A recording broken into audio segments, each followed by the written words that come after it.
Bueno, pues seguimos cumpliendo compromisos. Hoy, viernes, estamos ya a punto de concluir el año 2021, pero estamos muy contentos. Bueno, permítanme, voy a quitarme el cubrebocas, pero la recomendación es que sigamos usando el cubrebocas, sana distancia y usar el gel a donde vayamos. Esto es por mantener la esperanza de vida ahorita con esta pandemia. Pero miren, tenemos ahora un invitado, no puedo decirlo de, de lujo más bien, es un invitado muy famoso que ha hecho historia, escribió un libro que ha pegado a nivel internacional mucho porque habla sobre los apaches, pero en especial sobre la apachería mexicana. Estoy hablando de Manuel Rojas, que hizo el viaje exclusivamente para venir a presentar su libro aquí con nosotros en Apaches, Chihuahua Salvaje.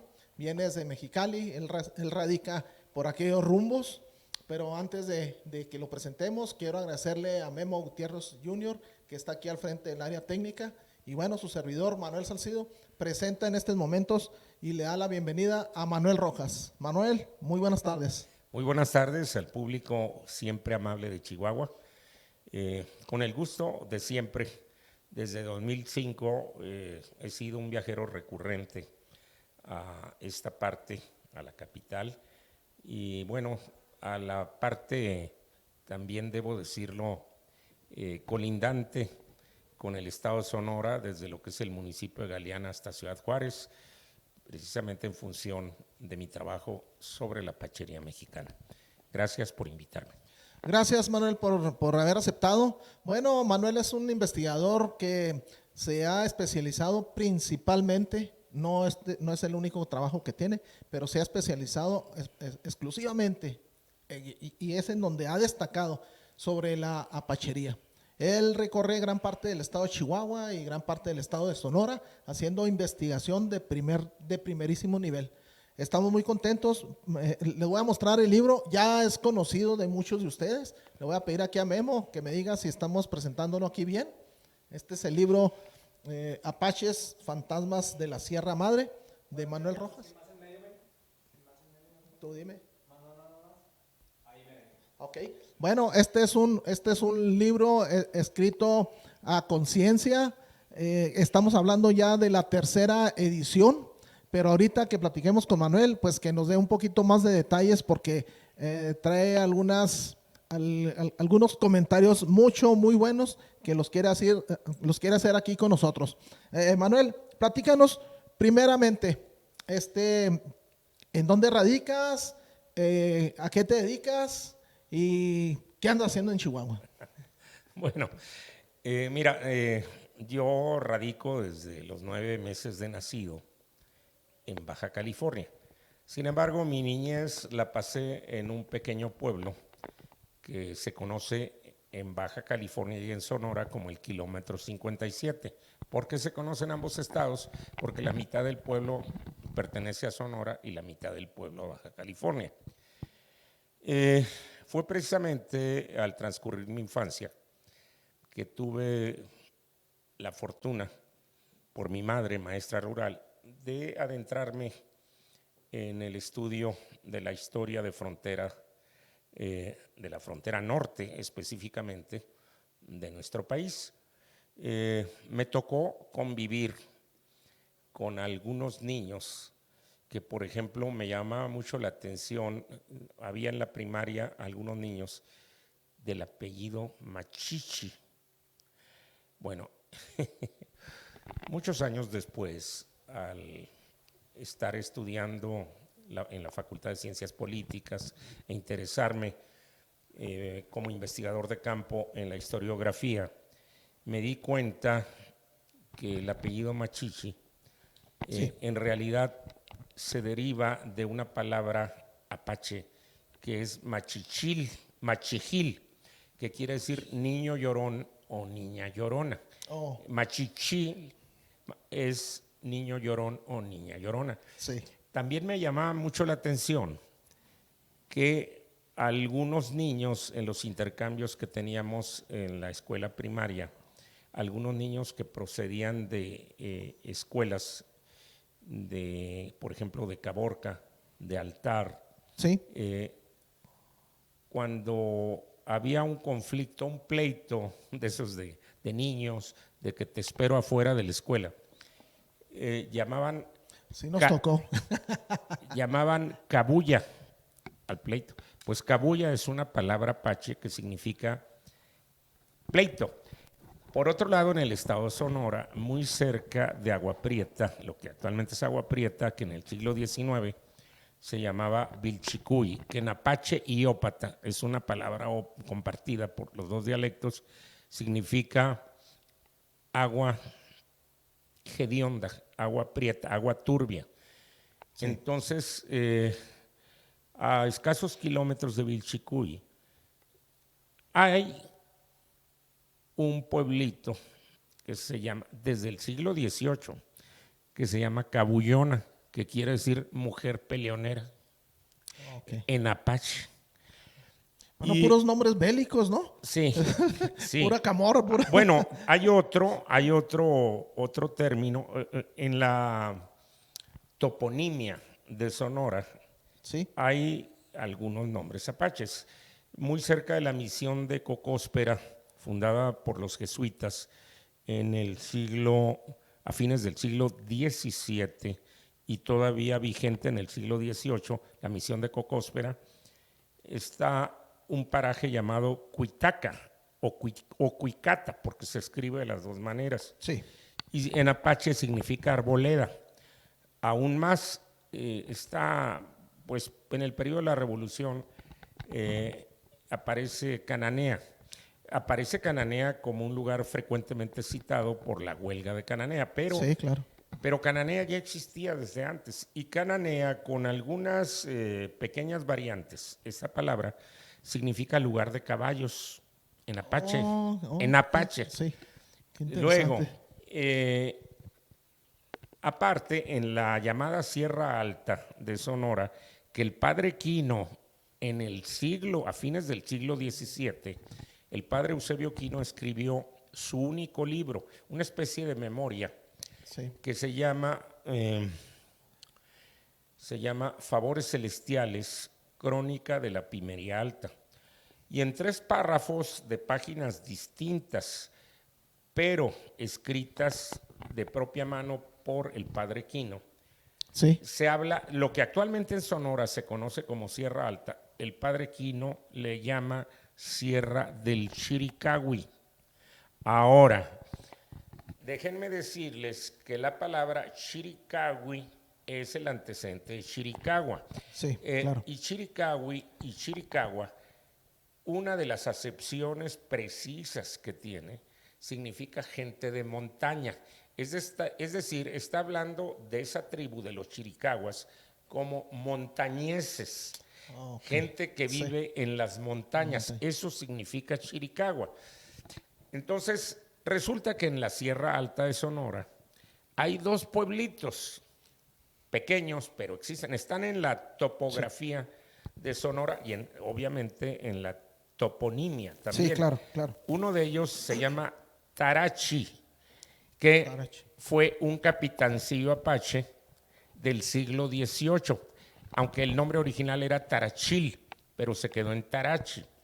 Luego hay otro que se llama Tapilá, y Tapilá fue otro capitancillo apache muy cercano a la o contemporáneo, no recuerdo si es contemporáneo o un poquito antes, de otro capitancillo apache muy famoso aquí en Chihuahua y también en Sonora, Coleto Amarillo. Coleto amarillo. Bueno, Sí, por ejemplo, la gente aquí, entre las curiosidades que yo descubrí, aparte de que ese pueblito existe en Sonora, sí, Tapilá, está en los mapas antiguos, se los recomiendo a los que les gusta el estudio de la apachería. Quiero decirles que mucha gente ignora que Coleto Amarillo murió también en Sonora, al igual que Mauricio Corredor. A sí. Coleto Amarillo lo mató en combate el capitán Eusebio Gil Samaniego, original de Bavispe, Sonora, sí, que además, entre otras curiosidades, es el padre biológico del famoso apache Chato, que ni fue jefe apache, nunca pasó de ser un guerrero, y cuando desertó de ser guerrero, se adhirió al ejército estadounidense como sargento de exploradores apaches. Los famosos scouts. Chato incluso participó en la persecución final de Jerónimo Sí, cómo no. en el cuerpo de exploradores apaches. Y hay crónicas del siglo XIX donde a Chato lo denominan coyote, que en la jerga religiosa, en los libros, sobre todo de bautizos, de los párrocos de la época, le llaman coyote. Coyote es sinónimo de mestizo, es decir, Chato no fue un apache puro. Su madre biológica, sí, fue su padre biológico fue el padre Eusebio Gil Samaniego, quien fuera de matrimonio procreó al pequeño Chato con la india apache, es así, cautiva en Bavispe, Sonora, de nombre Natalia Chomina. Chato hablaba, al igual que muchos connotados apaches, como segunda lengua, el español.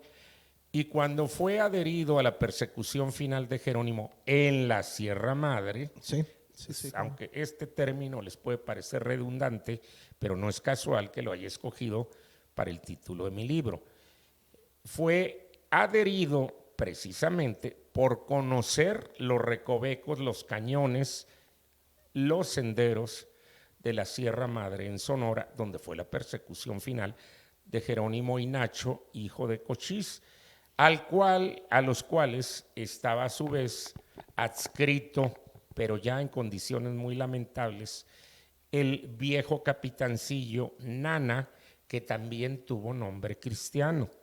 El nombre cristiano fue de niño, como cautivo, fue bautizado como José María Elías.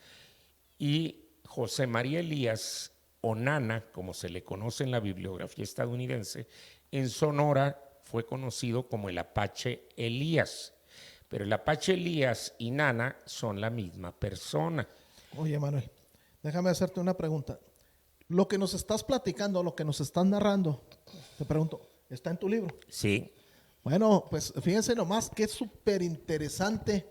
La verdad es que este libro que ya lo mostramos, Apaches Fantasmas de la Sierra Madre, creo que el interesado, y no nada más el interesado, creo que los estudiosos también, es obligado tener un documento de primera mano como es este libro de Manuel Rojas, que va en su tercera edición y trae una información extraordinaria con el solo hecho de lo que nos está platicando Manuel. Este libro contiene mucha más información importante.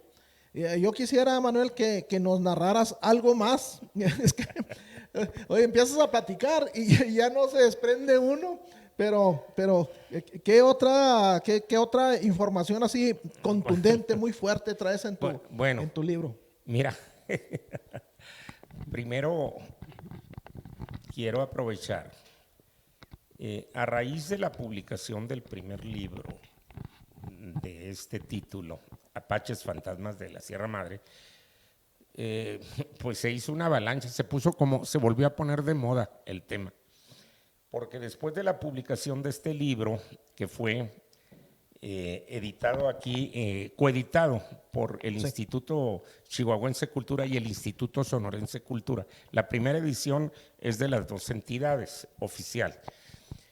Bueno, todo el mundo empezó a hablar de apaches y bueno, yo les quiero decir, con el debido respeto, que no se dejen sorprender.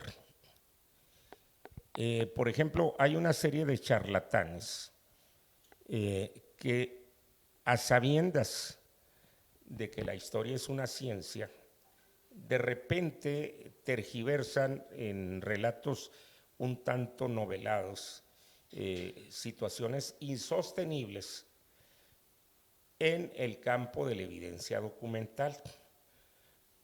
No hay aquí ningún bisnieto o bisnieta de Jerónimo. Eso es falso.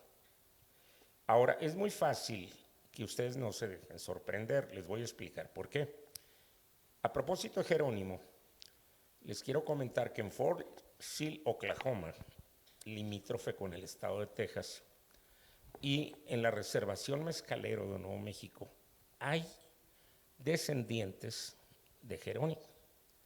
Y hoy en día, con los avances científicos, pues es muy fácil o relativamente fácil hacerse una prueba de sangre del ADN y establecer un parámetro con los descendientes de Jerónimo que hay en Fort Sill y en Mezcalero, Nuevo México. Cualquier persona que trate de sorprenderlos aduciendo ancestros de tal o cual linaje, pues que lo demuestre, pero la certificación de ese parentesco solo la van a obtener o en Fort Sill, Oklahoma, o bien en Mezcalero, Nuevo México. Porque debo aclarar que en las reservaciones de San Carlos, Arizona y Fort Apache no hay descendientes de Jerónimo. Aunque curiosamente Jerónimo nació en Sonora. Y les comento, para aquellos que han querido desvirtuar esta investigación que costó muchísimos años y mucho dinero también. Mucho dinero, pero yo no soy un millonario excéntrico. Les informo que tuve que vender una casa, mi único patrimonio que tuve yo en Mexicali, la tuve que vender para poder darle soporte al trabajo de campo, porque recorrí Nuevo México, Arizona, Chihuahua y Sonora, en los lugares donde básicamente se dio el conflicto Apache. Y precisamente también les quiero decir a quienes me han hecho el favor de leer mi trabajo, quiero decirles que no hablo de oídas o por referencias bibliográficas de las grandes batallas de los apaches. He estado allí. La batalla más grande de la apachería contra sus enemigos, primero los españoles, luego los mexicanos y posteriormente en mucho menor grado los estadounidenses, fue en un lugar que se llama Pozo Gediondo, 12 kilómetros al sur de Nacosari, Sonora, que actualmente se llama Bella Esperanza. Allí combatieron 450 apaches de diversas tribus convocados por Mangas Coloradas. Esta batalla fue el 20 de enero de 1851 entre los 450 apaches, entre ellos chiricahuas, mimbreños, mezcaleros y coyoteros inclusive, convocados por Mangas Coloradas. En el bando contrario estuvo el entonces joven capitán Ignacio Pesqueira, de 30 años, con 100 irregulares a su mando. Los mexicanos fueron derrotados, tuvieron 68 muertos, 30 heridos, incluyendo al propio Pesqueira, que se refugiaron en Cumpas porque Mangas Coloradas los dejó escaparse. Tuvo un rasgo de humanidad por la valentía, porque la desproporción numérica era muy grande. Fue una cosa al revés de lo que sucedió en Tres Castillos.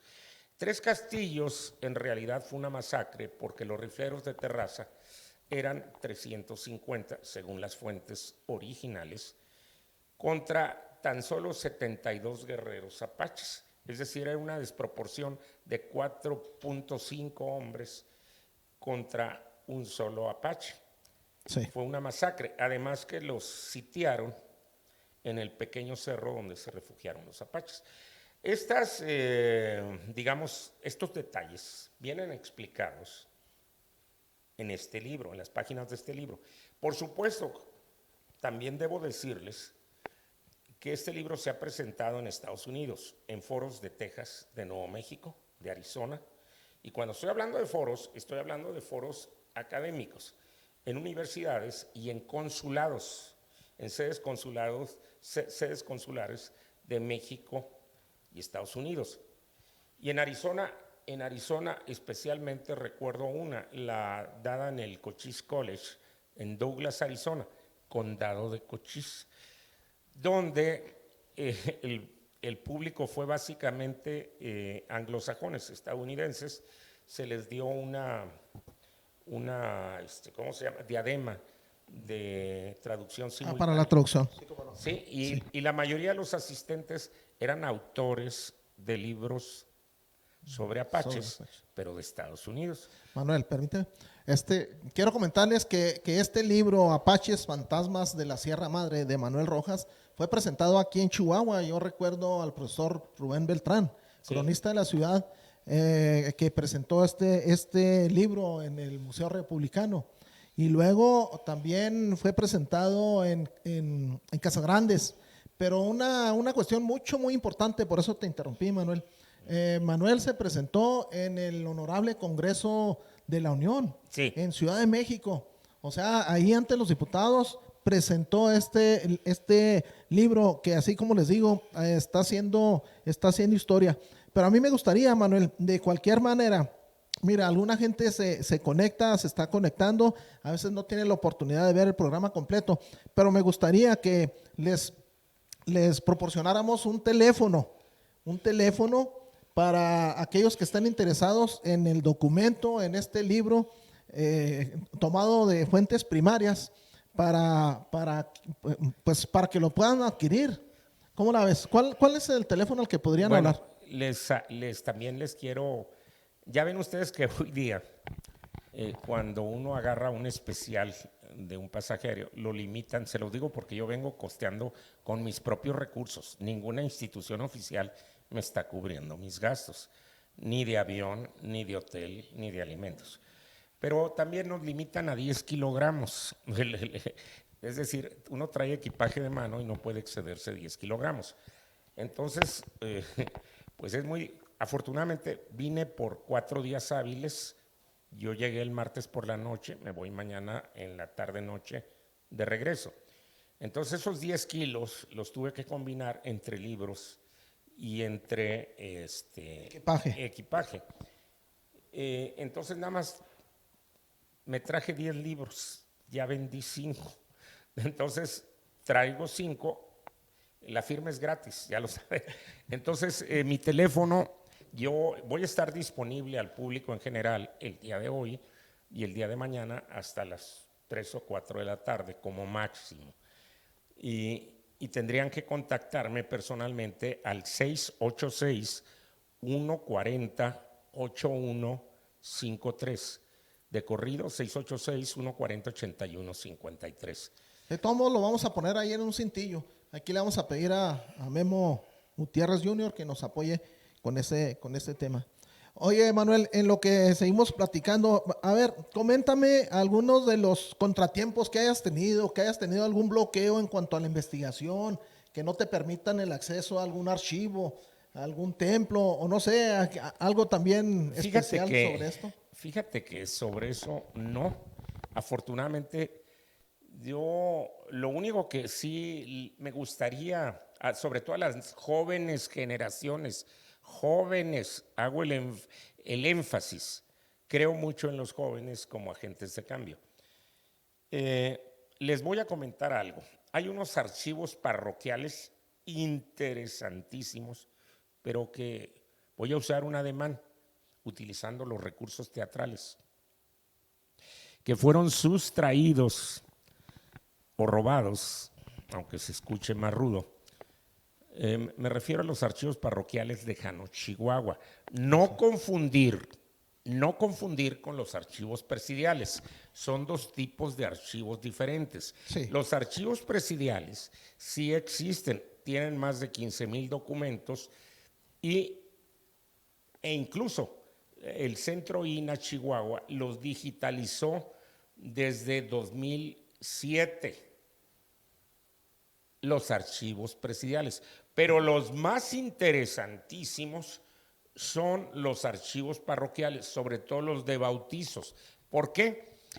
Porque hay una serie de indicios. Ojo, sí. Fíjense bien la palabra indicios. También les quiero advertir a mis detractores que ojalá y se presentaran. Cuando yo me presento en público, me gustaría que fueran y que no hablen de un libro que ni siquiera han leído, que lo lean, luego se presenten y traten de refutar algún documento que yo presento, porque yo no doy las pláticas sin presentar los documentos, ¿sí?, que dan veracidad a lo que estoy exponiendo. Sí. Entonces, ¿a dónde voy? Que en los archivos de Jano hay una serie de indicios que hacen suponer la palabra, el nacimiento de Cochís en Janos, Chihuahua, en 2010. Quiero decirles que Cochís es una deformación fonética de José.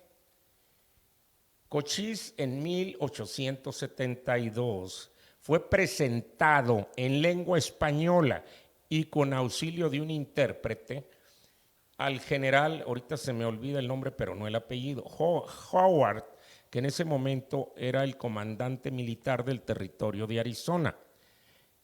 Lo presentaron en español, un intérprete del español al inglés condujo la plática entre Cochís y Howard. Entonces le dijeron al general Howard, le dijo, él es José. El general Howard dijo, Cochís, y el Cochís, fonéticamente, se quedó ya corrupto como término, como Cochís. Es como también cuando Jerónimo en sus memorias, entre comillas, que en realidad fue una larga entrevista con un periodista estadounidense de nombre Stephen Barrett, él le dice que su primera mujer y unos niños que él tuvo y su madre fueron asesinados en las inmediaciones de Janos, Chihuahua, en una ranchería pacífica. Y él habla de su primera mujer como La Lupe. Dice, me mataron a La Lupe. Guadalupe, pues, entiéndanme. Entonces Barrett, el entrevistador, escuchó La Lupe y puso a Lope. De ahí, si ustedes no conocen de giros de modismos de lenguaje, di clases en la universidad de mi estado 14 años. Por favor, les suplico que sean serios. Entonces, muchos lectores de los libros que se tradujeron del inglés al español literalmente creen que Alope es un nombre apache. Aún más, Jerónimo tuvo una segunda mujer que se llamó Francisca, Sí. que en Sonora, el apócopo de Francisca, los lugareños, si van ustedes a los pueblos sierreños de Sonora, van a enterarse que a las Franciscas le dicen Chisca. Dicen mi tía Chisca, mi mamá Chisca, mi nana Chisca. Entonces Barrett, el entrevistador de Jerónimo, le pone Chisca y escribe con Z, luego agrega una H, una I, una Z, K de kilo y A, Chisca. Y la gente que no procesa la información, no cae en cuenta que se está refiriendo a una mujer que se llamó Francisca. Por favor, tienen que leer con mucho cuidado toda la bibliografía que procede de los Estados Unidos y escrita en idioma inglés. No sé si quieras agregar algo. Sí, me llama mucho la atención, Manuel, en que tú, es lo que te digo, este documento de primera mano, yo lo considero basado en fuentes primarias y en investigación. Y sobre todo lo que dice Manuel, cuando hace una presentación, la hace con un respaldo documental. O sea que no es nada más presentarlo sin dar la fuente o sin decir de dónde lo está sacando. Esto me llama mucho la atención, que es un documento, vaya la redundancia, es un libro, pero con un respaldo documental. Miren, en el caso de los investigadores, cuando hacen ese tipo de investigaciones y presentan sus trabajos, regularmente esos trabajos son de nivel académico. Entonces, Apaches Fantasmas de la Sierra Madre, podemos decir que está escrito con un gran recurso que es el documento respaldo. el hecho de meterse a los archivos no es una cuestión sencilla. Nos está diciendo Manuel Rojas que tardó años en hacer este documento, que ya va en su tercera edición. Pero Manuel no deja de seguir investigando, de seguir trabajando en ello. Estaba comentando de manera informal que está preparando una cuarta edición. Yo no sé qué vaya a publicar en una cuarta edición porque este documento es rico en información. Creo que cualquier persona que quiere, digamos un principiante, que quiere saber algo sobre la apachería mexicana, porque también hace la aclaración Manuel, es apachería mexicana. Tan lo respalda, tan lo sostiene, que ha estado presentando este documento en diferentes lugares de Estados Unidos a donde asisten autores de libros sobre apachería, pero sí tenemos que aclarar que regularmente esos libros que hay sobre apachería hablan principalmente de lo que sucedió, pero en Estados Unidos, de aquel lado, digamos, a partir de 1848, después del Tratado De Guadalupe Guadalupe. Hidalgo, que los estadounidenses se llevan a los apaches y los confinan en reservaciones, pero antes no había esas fronteras. Pero la cuestión es que Manuel ya recorrió el seno de la apachería, que es Arizona, Nuevo México, Chihuahua y Sonora. Entonces se ha concentrado principalmente en estos lugares. Manuel, no sé si tengas algún comentario respecto a tu nueva, tu A la nueva, siguiente. sí. Bueno, ¿cuántos minutos nos quedan? Lo puedo decir al público. Es que ignoro cuánto. Sí, no, adelante. 20 minutos. Ah, Adelante. correcto. Bueno, Vamos bien. primero, mira, sí, voy a contestar tu pregunta, pero dejé a medias lo del el exhorto a las nuevas generaciones. Sí, claro. ¿A qué me refería? Busquen, traten de rescatar. Alguien se robó esos archivos parroquiales, que les digo, yo los busqué en su momento, los busqué en Janos, Chihuahua, donde yo estuve varias veces y he seguido estando. Los busqué en la diócesis de Casas Grandes, porque a veces de una parroquia trasladan los archivos a la diócesis a la que pertenece. Bueno, los archivos parroquiales de Janos del siglo XIX, particularmente, no están en Janos. Tampoco están en la diócesis de Casas Grandes y peor aún, tampoco están en la arquidiócesis de Chihuahua, porque la diócesis de Casas Grandes depende de la arquidiócesis de Chihuahua y hay ocasiones también que eventualmente los archivos de una parroquia los suben a los archivos de la diócesis y a su vez los archivos de la diócesis los suben a la arquidiócesis. Pues no están los archivos de Janos, que tienen un potencial de información sobre el nacimiento, particularmente me interesa Cochís, de Cochís en Janos, Chihuahua, no están. Entonces, ahí se necesita un trabajo de búsqueda. Debo decirles a la comunidad de Chihuahua que yo ya voy de salida. Yo tengo los pies en la tierra y tengo varios proyectos todavía en mente por realizar. Hago un exhorto a los jóvenes que ahora andan en el estudio de esta etnia tan interesantísima que tanto hizo sufrir como sufrió. Este párrafo o este epígrafe no es mío, es de un investigador francés que estuvo en el siglo XIX en Sonora y en Chihuahua, que se llamó Louis Pinart, que tiene un libro publicado en el siglo XIX que se llama La Guerra Apache en Sonora. Se hizo una reimpresión en los 80s en el estado de Sonora por el gobierno de Samuel Ocaña en español. Búsquenlo.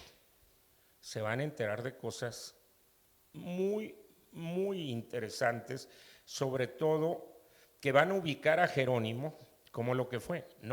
Jerónimo nunca fue jefe tribal, vamos aclarando eso. Mucho menos un gran jefe. Los grandes jefes del siglo XIX de los apaches cronológicamente fueron, anoten, Mangas Coloradas. El segundo gran jefe, Cochís, yerno además de Mangas Coloradas. El tercero gran jefe, Victorio, El cuarto gran jefe, Hu y Hu. Lo digo 3 veces porque Senecto ya Jerónimo y 4 años antes de morir en Fort Sill, Oklahoma, en las supuestas memorias que dictó a Barrett, se arroga de una manera muy impropia las acciones guerreras de Hu. Se las arroga como que él las hizo. No, Jerónimo no fue más que un capitancillo a las órdenes de Hu, como lo fue Loco, como lo fue Chihuahua. La penúltima gran batalla que se dio entre apaches y sus adversarios, en este caso los mexicanos, fue la del Cañón de los Alisos, dada el 29 de abril de 1882 en el municipio de Bavispe, en un paraje que se llama el Cañón de los Alisos, curiosamente 5 kilómetros al noreste de donde fue la masacre de los Levarón, no hace poco. A mí no me lo platicaron. Quiero decirles que las grandes batallas, personalmente he estado en Pozo Gediondo, en Tres Castillos, en Paso Apache, Arizona, en el Cañón de los Alisos y por último en la Mesa del Teopare, municipio de Zaguaripa, Sonora, donde falleció a manos de un explorador indio, Mauricio Corredor, el scout apache que lo mató tenía el nombre en español de Baltasar y era conocido en el ejército estadounidense con el apodo de Dachi o Patito. Mauricio Corredor, quien mató a Victorio en Tres Castillos, Chihuahua, murió en la Mesa del Teopar, Sonora. Y dentro de las novedades, ahora sí entrando a la pregunta inicial, Sí. yo sé dónde está la tumba de Mauricio Corredor y 3 irregulares más de Chihuahua que combatieron en Mesa del Teopar el 11 de enero, lunes 11 de enero, además lunes. Así con lunes 11 de enero, falleció entre las 6 y 7 de la mañana en la Mesa del Teopar, Sonora, Mauricio Corredor junto con 3 irregulares de Chihuahua, de los cuales iban huyendo Jerónimo Nacho y el Senecto ya para entonces Nana. Habían cometido abigeato en el cantón de Guerrero, donde habían robado reses y caballos, y huyendo de los irregulares, se internaron en la Sierra Madre y al estar ya en territorio de Sonora, se dio un combate accidental entre 150 exploradores apaches, 50 casacas azules al mando del capitán Emmett Crawford, procedentes de Fort Bowie, Arizona, con el grupo de irregulares de Chihuahua, comandados por el mayor Santana Pérez, que mucha gente lo relaciona y estuvo en Tomochic pocos años después, Marco Rascón, Mauricio Corredor como capitán. Mauricio Corredor mató allí al capitán Emmett Crawford. Fue un combate por confusión. Los irregulares de Chihuahua, por una densa neblina que había allí en la sierra, cuando por enfrente los estadounidenses mandaban los scouts apaches. Cuando vieron apaches, los irregulares de Chihuahua entre la neblina, supusieron que eran Jerónimo, Nacho, a los que ellos iban persiguiendo. Se soltó la balacera, fue una confusión.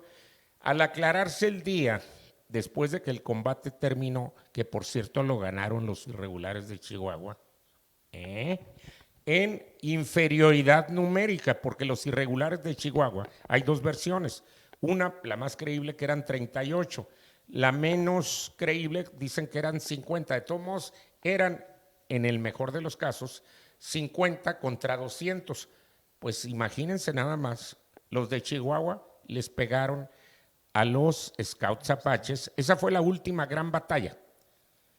Ahora, estuve en Pozo Gediondo.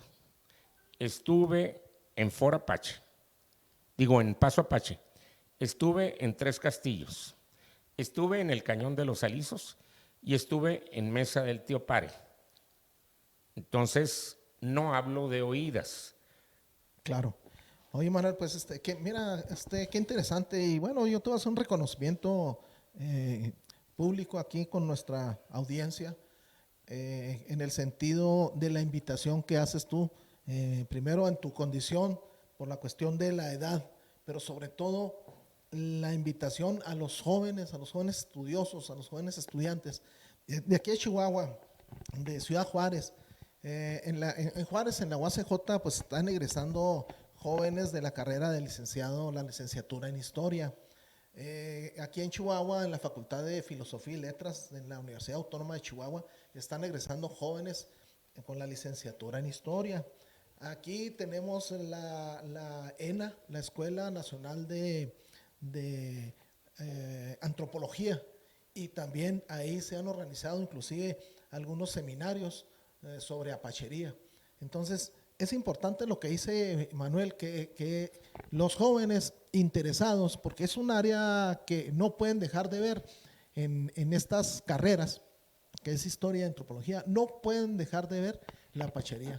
Creo que Manuel es muy acertado en el sentido de hacer la invitación, y claro que yo la quiero reforzar, ¿verdad? Este tema que sigue apasionando, y que en este caso Manuel, como investigador, yo digo es un investigador profesional, que desgraciadamente lo hace con sus recursos.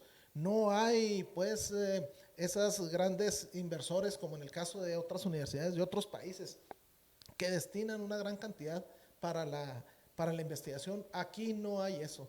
El que se mete en esto, como en el caso de Manuel Rojas, con sus recursos, andar recorriendo las diferentes partes de la pachería, solo y únicamente para documentar y dejar algún legado por escrito. Creo que eso es muy importante, es una acción de veras que no podemos dejar de mencionar. Manuel, pues en lo personal, te felicito, y este documento yo se lo recomiendo. Claro que yo tengo este documento, claro que lo he leído, claro que no participo porque Manuel nos deleita con su plática. O sea, ha sido muy completa todo este programa, para mí se me hace muy rico en información, pero sobre todo para interesar a aquellas personas, a nuestros seguidores que están viendo que ustedes saben, aquí vemos puros temas de la pachería. Entonces, nuevamente le voy a pedir a Memo, pon otra vez a ver, tú me dices, para que lo ubiquen. Y también ya pasamos el teléfono del investigador Rojas, para el que esté interesado, se comunique por ahí, un mensajito, se pongan de acuerdo. Él está aquí en Chihuahua hasta mañana, a mediodía, hasta las 3 de la tarde. Quien esté interesado de aquí de Chihuahua o de los alrededores, puede adquirirlo ahí directamente con Manuel, porque él se retira mañana sábado, ya no sabemos cuándo regrese, un mes, 2 meses, 3 meses, no sabemos, pero en su programa sí tiene previsto regresar. Aquí es la oportunidad de tener un documento, porque quiero decirles que este documento, este libro está agotado. Aquí no se consigue en las librerías. Este es un documento que trae Manuel, nomás para no venirse con las manos vacías y dejar al menos aquí parte de su trabajo. Son 5 ejemplares nada más, ¿eh? Es toda la disponibilidad que tengo. Yo les agradezco mucho. ¿Tenemos tiempo para despedirnos? ¿Cuántos minutos? Adelante. Bueno, mire, quiero informarles. Nadie es dueño de la verdad absoluta. Déjenme aclarar algo. Y por supuesto que en el campo de la investigación científica tiene que haber diferendos. Yo invito a aquellas personas que tengan una posición contraria a la tesis, porque aquí hay una tesis avalada documentalmente. Si ustedes, los que hablan mal en un café, en una reunión X del autor o del libro, o de específicamente el trabajo Yo los invito a que en cualquier presentación pública que yo tenga aquí en Chihuahua, en Sonora o donde me encuentren, asistan, defiendan su posición, pero les advierto, la historiografía, para que me entiendan la mayoría, se parece un tanto el estudio de la historiografía a un juego de póker. ¿Por qué? Porque si yo tengo dos pares, ustedes van a ganar con una tercia. Si ustedes tienen una tercia, yo les voy a ganar con un póker. Es exactamente igual. Si ustedes quieren rebatir algún elemento de este libro, tienen que tener documentos, porque un documento no se rebate. No, pues que a mí mi abuelito me dijo esto, o que yo vi una película. No, señor. Estamos hablando de un trabajo serio. Por eso, cuando yo hago un exhorto, lo hago a estudiosos de la licenciatura en historia o maestros en historia o doctores en historia. Estamos hablando de un trabajo serio. No caigan en el garlito de la charlatanería, de los embaucadores. Cuando una gente los quiera sorprender diciendo que es nieto, bisnieto de tal o cual caudillo apache, díganle qué evidencia documental tienes. Porque hay gente que se sube a la cresta de la ola y quieren aprovechar y lucrar con un trabajo de investigación que no les costó. Bien, 400 pesos. bueno, vamos a aprovechar para mencionar algunos de los mensajes que están mandando por el WhatsApp. Dice Tony Barba Soto, saludos Manuel Rojas, un excelente invitado. Gavina Romero Palomino manda saludos a Manuel Rojas al programa. Qué bueno saber sus historias de los apaches, Caballo Loco, y me gustó bastante. Vaya. Ariel Peña, saludos, muy buena información del señor Manuel Rojas, no lo conocía. Bueno, pues aquí aprovechando, ¿no, Manuel? Tomás Olvera, saludos desde Kingsville, Texas, and very proud to have Lipan Apache blood running through my veins. Dice, saludos desde Kingsville, Texas, y muy orgulloso de tener sangre Lipan Apache que corre a través de mis venas, dice Tomás Olvera. Excelente.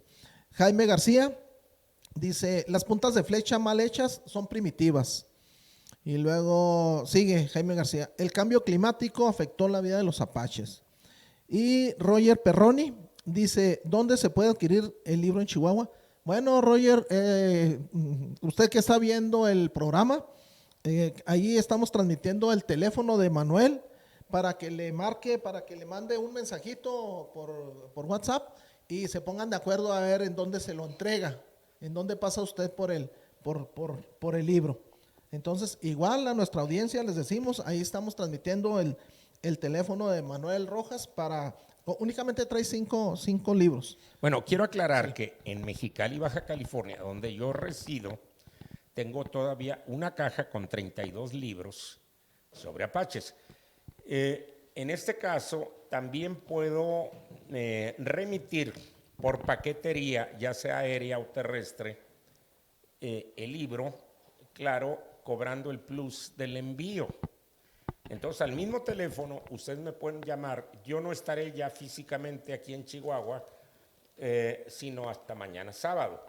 Pero si no tienen oportunidad de ubicarme aquí, me pueden hablar por teléfono. Yo nunca mando a buzón a nadie, salvo que esté en alguna otra conversación. Entonces, yo les contesto, les doy los referentes, les doy un número de cuenta para que ustedes hagan el depósito y les envío el libro. Si lo quieren en entrega a domicilio, es paquetería aérea. Y si quieren ustedes en la modalidad ocurre, pues normalmente se les manda por vía terrestre. Entonces, es decir, yo tengo todavía allá en Mexicali, aparte de estos 5 libros que tengo en mi poder, tengo en Mexicali una caja con 32 libros. Es cuestión nada más de que se contacten, ¿no? Sí, es todo. Muy bien. Y ya sea personalmente a los que estén aquí en Chihuahua o los foráneos, pues se comunican conmigo. Bueno, pues miren, estamos despidiendo el programa. Quiero hacerle un pequeño presente a Manuel. Es, eh, es un amuleto que hace mi esposa y lo estamos haciendo para los invitados. En este caso, Manuel, bueno, pues mira, tiene 4 colores. Este Sí. es para que lo conserves si gustas, si quieres ponerlo en tu carro, si puedes tenerlo No, por ahí. fíjate que curiosamente me cae de maravilla porque el llavero que traigo ya dio de sí. Entonces es un llavero que lo voy a conservar con muchísimo Permíteme. gusto. Memo, a ver si lo puedes, lo puedes. Sí, este llavero, bueno, quiero decirles que es una pluma de águila y tiene 4 colores: verde, dorado, blanco y rojo. El dorado, bueno, pues te deseo de veras, de todo corazón, que no falte el dinero. Es el dorado, ¿sí? Y luego, el blanco es para que tengas paz y tranquilidad, Ajá. ¿sí? El verde es para que tengas mucha salud. Y el rojo es para que sigas haciendo las cosas como haces este libro con mucha pasión. Te Ah, lo hombre, damos con todo cariño, con todo respeto. pues no, muchísimas gracias a ustedes por invitarme aquí a Salcido, mi anfitrión, eh, a Tony. Memo, a Memo que está en las cámaras y en el audio. Muchas gracias. Yo cada que vengo a Chihuahua lo disfruto enormemente porque me apasiona la historia. Ayer estuve en la Casa Chihuahua visitando el calabozo donde estuvo Hidalgo, como director de teatro, porque también estudié teatro hace muchos años y guión cinematográfico en Texas. Déjenme decirles que al general Felipe Ángeles, en los 80s puse 2 veces la obra de teatro Felipe Ángeles, escrita por Elena Garro, la primera esposa de Octavio Paz. Y a Elena Garro tuve la fortuna de conocerla poco antes de su muerte en los 90s. Estuve con ella en Cuernavaca, Morelos.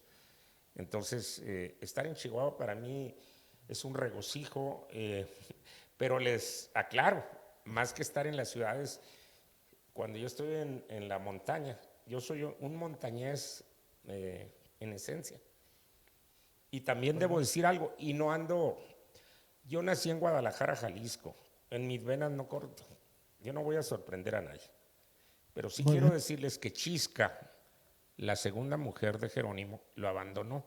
Y un detalle poco conocido, no hay evidencia documental, pero sí es una tradición oral. Chisca se refugió, abandonó a Jerónimo con 2 hijos pequeños de Jerónimo, porque Jerónimo dejó hijos regados, tuvo 10 esposas, cuando menos eran polígamos. Y Chisca abandonó a Jerónimo y se refugió en Zaguaripa, Sonora, pero llevaba 2 hijos pequeños. Les quiero comentar que mi primera esposa es nativa de Zaguaripa, es una mujer blanca, pero sus bisabuelos paternos, no estoy mencionando a Jerónimo, ni lo voy a mencionar, y además Jerónimo en realidad para mí solamente fue un capitancillo. Entonces, pero los bisabuelos maternos de mi primera esposa eran chiricahuas y no venían del norte hacia el sur, siempre estuvieron en las montañas de Zaguaripa, Sonora, pero eran apaches. Así es de que una de las cosas que les quede muy claro es que los apaches no eran invasores ni de Chihuahua ni de Sonora, eran nativos de aquí. Y ese es algo que tenemos que reconsiderar en la crónica oficial, porque hay 2 libros, abusando ya voy a tratar de decirlo de carrera, Adelante, del adelante. siglo XIX,